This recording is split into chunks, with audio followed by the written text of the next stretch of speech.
Good morning, all. What are the topics we discussed in the last class? What are the topics we discussed in the last class?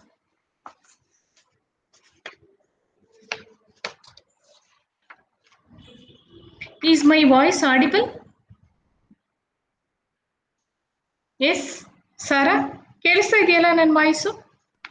Yes, ma'am. Okay. Okay.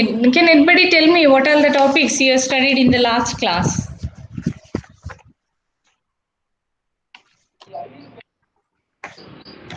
Object Yes. generalization.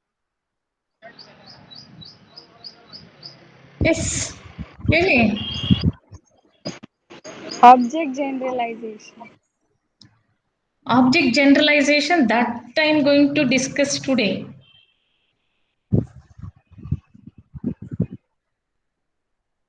So in the last class, you studied about the confusion of the need for inheritance versus an object's dynamic semantics. Next, you studied using inheritance to hide the representation of a class. And afterwards, I explained mistaking objects for derived classes. Okay, so today you're going to study about mistaking object generalization for the need to build classes at runtime, and then the attempt to NOP a base class method in its derived classes. So these are the two topics that you are going to study today. I will share the slides. Is slide visible? Yes, ma'am. Okay. Slide is visible, right? ನಾನು move ಮಾಡ್ತಾ ಇರೋದು ಕಾಣಿಸ್ತಾ ಇದೆಯಲ್ಲ? Yes? Yes, ma'am. Yes, ma'am. ನಿಮ್ಮ voice ಕೇಳಿಸ್ತಿಲ್ಲ ನನಗೆ, ಜೋರಾಗಿ ಮಾತಾಡಿ.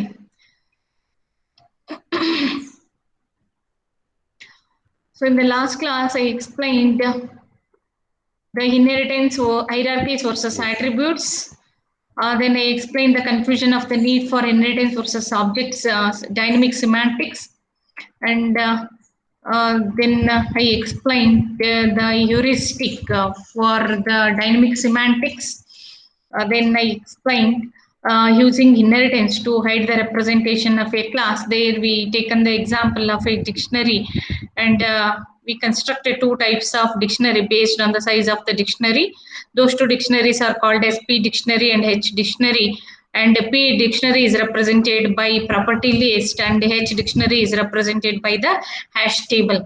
So while constructing the dictionary, and we defined four types of operations: H had and P had, then H find and P find, and the classes are converted into P class, that is P dictionary class, and H dictionary class, where those two classes are having the two operations, add and find. So when we are converting or when we are using P dictionary and H dictionary, what happens? That eliminated the weak coupling and non-communicating behavior between the classes, right? But this decision is left to the user. Once if it is left to the user, then the problem arises.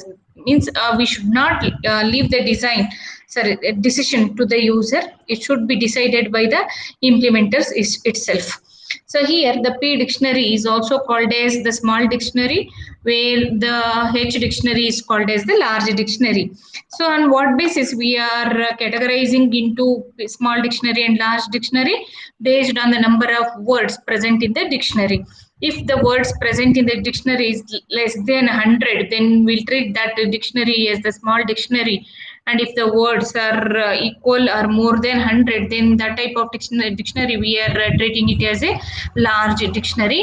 And for large dictionary, we are using the hash tables to add the words to the dictionary or to find the words from the dictionary. Whereas in the small dictionary, we are representing our in the small dictionary, we are going to use property list to add or to find the words from the dictionary. Okay, that I explained in the last class, and this is the representation with the means the inheritance hierarchy is that is whenever we are changing the representation from large to small or small to large dictionary, that representation is hidden from the users and that is visible only to the implementers of the class. Next, I explained about mistaking objects for derived classes. Means when we are using the inheritance relationship and when we are constructing the derived classes, then we should be careful about the creation of the derived classes, because if the derived class is consisting of only one object, then it doesn't give the meaningful design. So hence, we need to be careful about, or we need to be careful when we are constructing the derived classes.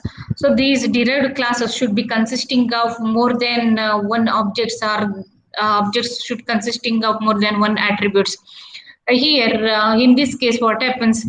Here we have constructed the derived classes as General Motors, Ford, and Chrysler, but these are behaving as the objects, not as the classes. So here, by mistake, the designer has constructed these three derived classes, but such cases should be avoided. So for that, I explained one heuristic, that is, do not turn objects of a class into derived classes of the class. Means the object should not be considered as the derived classes. See here, General Motors, Ford, and Chrysler becomes the type of car, then that should be included in the car manufacturer class itself. But here, by mistake, the designer has constructed three different derived classes. So that should be avoided. Okay. So we should be careful while constructing or designing the derived classes. So we should not create the derived classes for the objects of a class. We should avoid such type of classes. Okay, be very suspicious of any derived class, so for which there is only one instance. That heuristic I explained in the last class, right? So today you are going to study about mistaking object generalization for the need to build classes at runtime.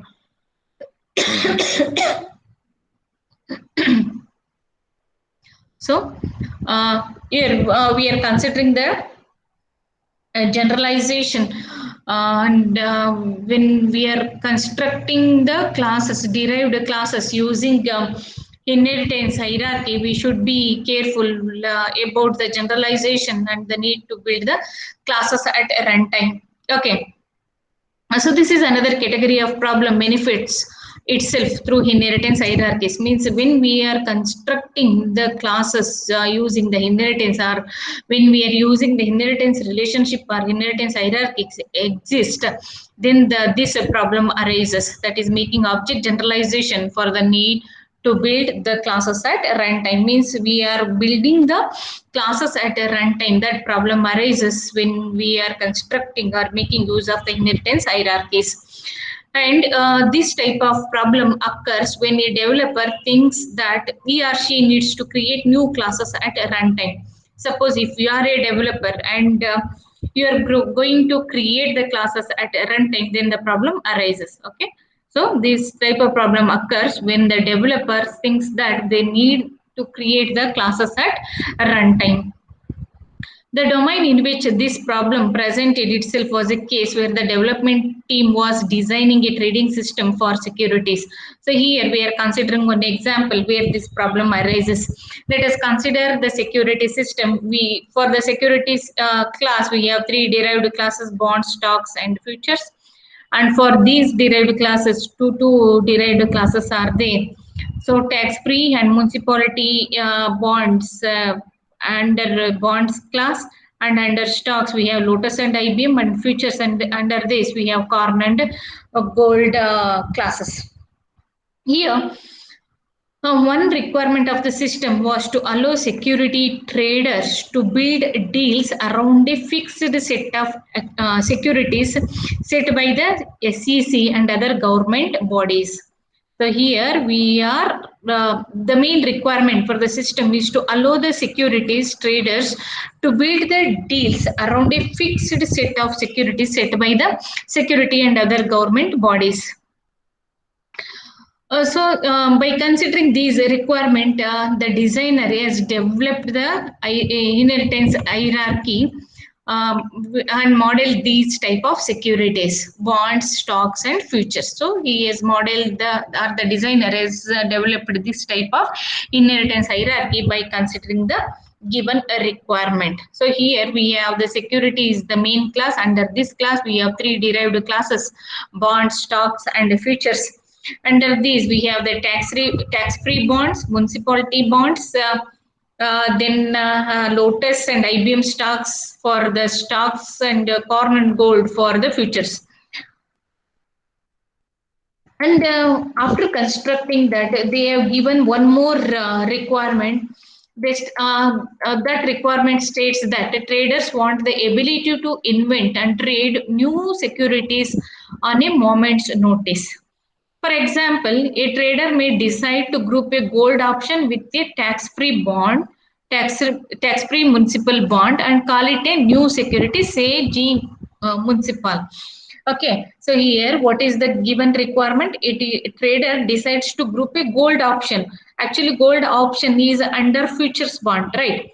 Or under futures security. But what the trader wants, he decided to group the gold option with a tax-free municipal bond. So here tax-free and municipal bonds comes under bonds class, but gold comes under future. But what's that? What the trader want is, you want to combine the gold option with a tax-free municipal bond and creating the new security, and this is called as G municipal. Okay, G municipal bond. Okay, so it combines the tax-free municipal bond along with the gold option. So okay, so this is the new requirement by the trader. Okay, so first requirement, what is the first requirement here? One requirement says that the system should allow security traders to build deals around a fixed set of securities. Okay, these securities are given by the SEC or government bodies. This is one requirement. Another requirement is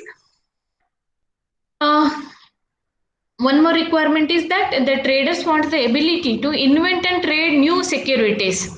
So you want to invent and trade the new securities. For example, you want to combine the gold option with the tax-free municipal bond. Then we have to create the new type of security.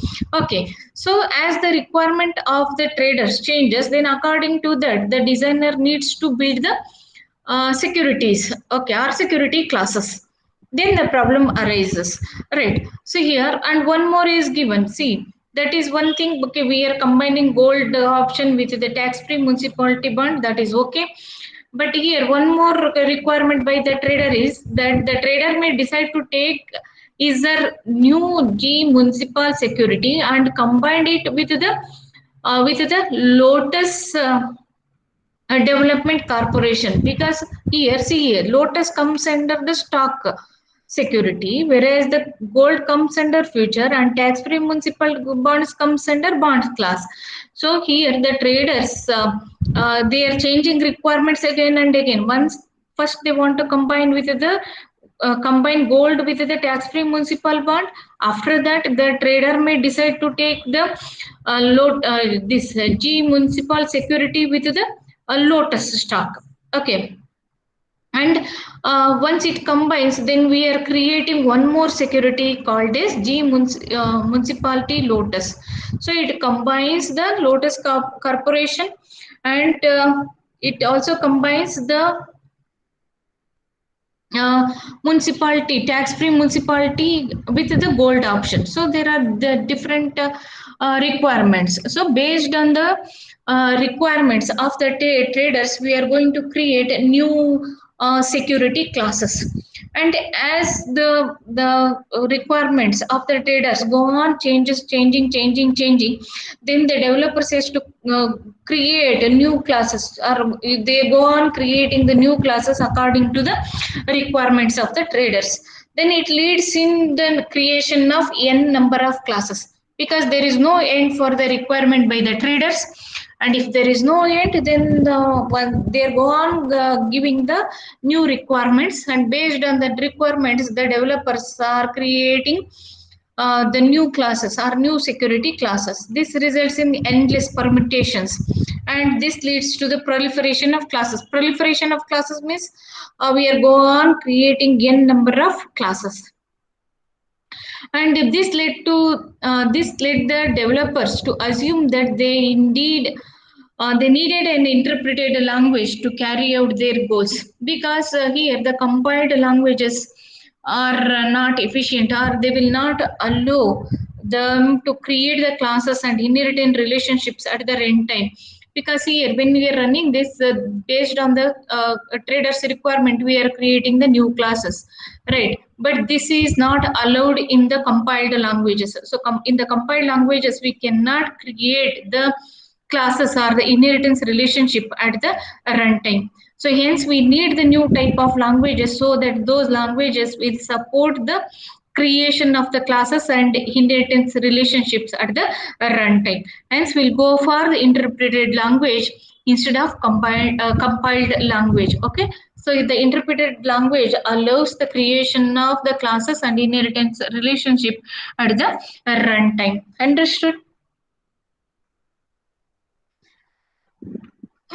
So here we have the different securities, right? We need the security class for the bonds, we need the security for the stocks, we need the security for futures, or we need the security for G municipality bonds, or we need the security for G municipal lotus bond, like that.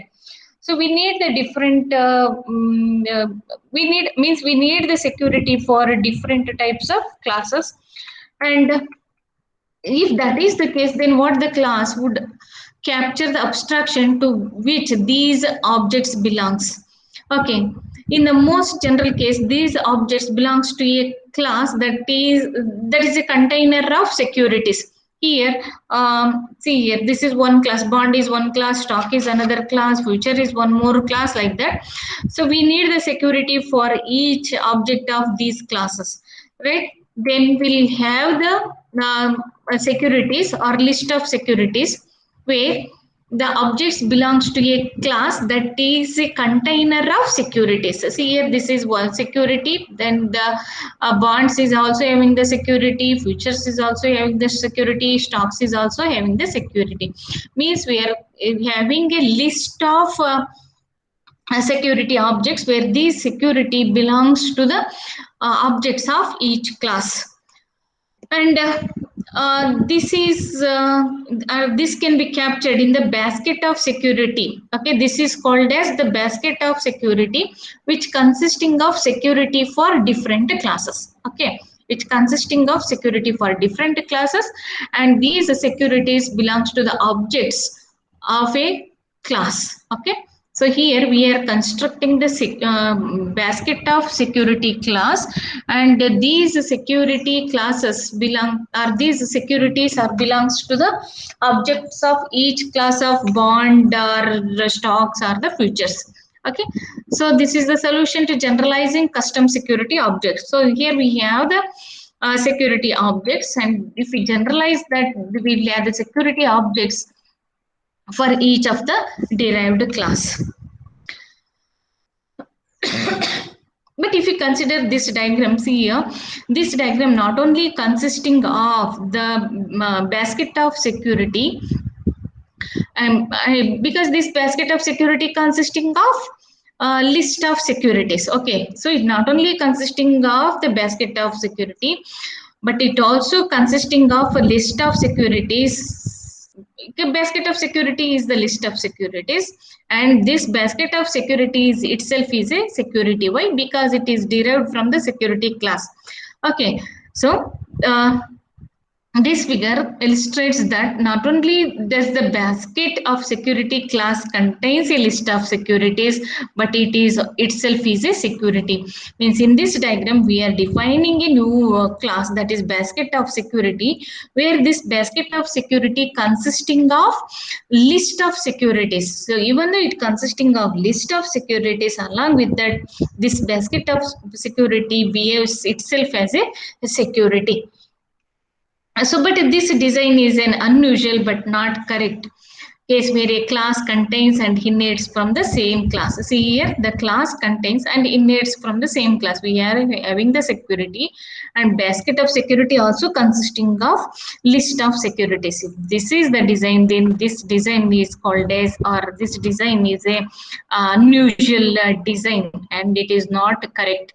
It is an incorrect design because here the class contains and inherits from the same class itself. Okay, so such type of design we need to avoid. And since we are finding, so as I said, this is the unusual design, we need to avoid such designs and we can go for better design. Here, the solution to generalizing the custom security objects. So here we are considering that this is the solution to generalizing custom security objects, right? So here we are now, anywhere in the design, we have not mentioned about the price of the tax-free bonds or municipality bonds or the Lotus stocks, IBM or Cargold. So here we are just giving the different types of bonds, stocks and futures. So where we are calculating the price. Suppose if I want the price of, or the current price of the tax-free bond or current price of the Lotus stock or the IBM stock, then nowhere I can find by using this design. So in order to find that, then we have to redefine the, or we have to redefine the design which is presented here. There we are going to include the price of the bond or the stock. Okay, and to find the price, we are considering a polymorphic function called as the price. Each security in the hierarchy must define a price method describing the security's current value. Because here, for each type of security, we need the price. It may hence each derived class must define its own price function or price method, right? By using that, we can find the current value of the bond or the stock or the futures. So hence here, each security in the hierarchy must define a price method describing the security's current value. So by using this price function, we can calculate the price of the current bond or the current stock or current futures. Hence, we need to come up with a pricing formula that is encapsulated in each basket of security object. A generic pricing method can then use this encapsulated formula to calculate the price of the new security. So here we are using the new pricing formula that is defined for each security class. Okay, by calculating or by using the pricing formula, each security class can calculate the price of the bond or the stock or the futures, or it can calculate the current price of the bond or the stock or the futures. And here a generic method is used in the encapsulated or the that is the pricing method uses this encapsulated formula to calculate the price of the new security. Okay, so because in the previous designs, nowhere we are calculating the price, right? Here just we are given the inheritance hierarchy which consisting of different security classes, right? But nowhere we are defined. But if the user wants the price or the current price of the invested bonds or the stocks, then we have to define a new polymorphic function called as the price. And by using the price formula, we can calculate the current price of the particular bond or the stock. So this is the solution to the generalizing custom security objects. So this is about mistaking object generalization for the need to build classes at runtime. So when we are building the classes at the runtime, the complexity increases. So then the compiled languages will not support such creations during the runtime. Hence, we have to go for interpreted languages to create the classes or the inheritance relationship at the runtime. We'll see the heuristic for this. The heuristic 5.16 says that if you think you need to create new classes at a runtime, take a step back and realize that what you are trying to create are objects. Now generalize these objects into a class. So that is when you are creating the new classes during the runtime, you have to think once before creating the classes at runtime, because you are trying to create the whatever you are trying to create are the objects, not the classes. And after creating the objects, you are generalizing these objects into a class. This is about heuristic 5.16. Next topic is the attempt to NOP a base class method in its derived classes. And what is NOP? NOP is nothing but a no operation, which is there in the object-oriented languages, or the object-oriented languages supports no op or the no operation one. Okay. So here another interesting problem that arises in the construction of inheritance hierarchies occurs when the designer attempts to no operation a base method in the derived class, that is define an empty method in the derived class. Actually, what is no operation? No operation means no operation is taking place, but the designer is defining this as a method in the derived class, and this is the empty method that is derived or defined in the derived class. And there is a heuristic for that. The heuristic says that it should be illegal for a derived class to override a base class method with a no operation method. So here the derived class overrides the base class with a no operation method. No operation method means the method exists but it is not performing any operation. So that is called as the NOP method. Understood what a NOP method is? It is a method. Okay, it's an empty method and it is not performing any operation, and such type of methods are said to be NOP methods or no operation method.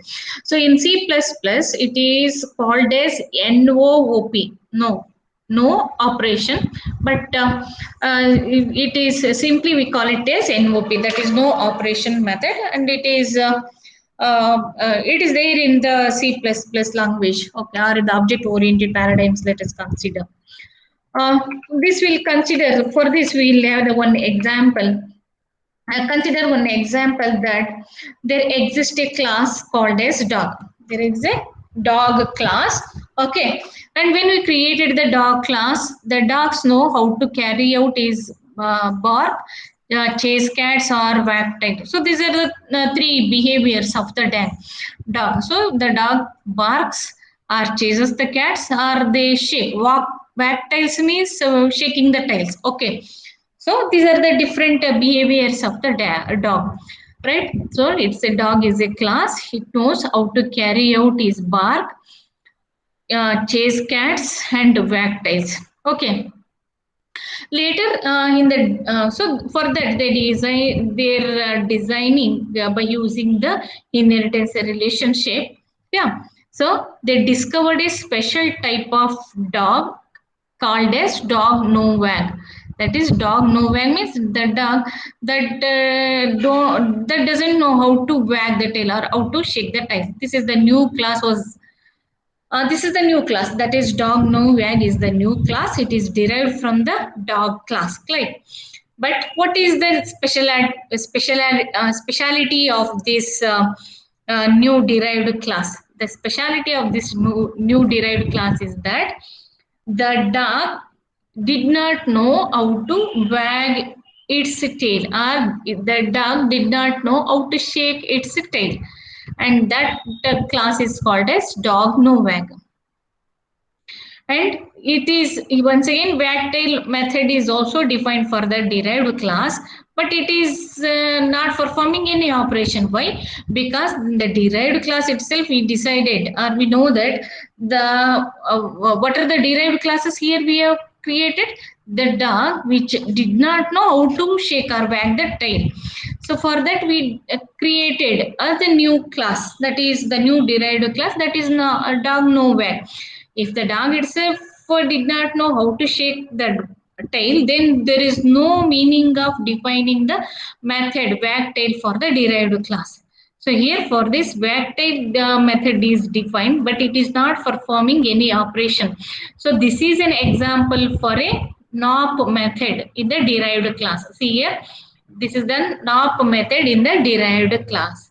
Clear? So this is says that is, here the designer attempts to NOP a base method in the derived class, but it is an empty method in the derived class. See here, in the derived class, the designer is defining a new method called as the wagtail, okay, but it is not performing any operation. So this is the NOP method which is overriding from the base class, okay, and it is defined for the derived classes. So this is example for the NAP method present in the derived class. Such type of designs should be avoided.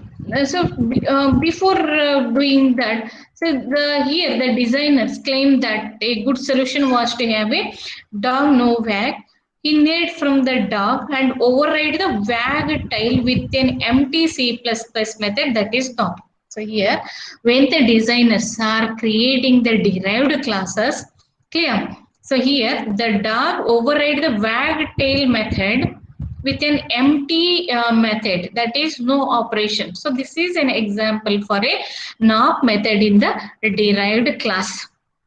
But this is not the good design. Why?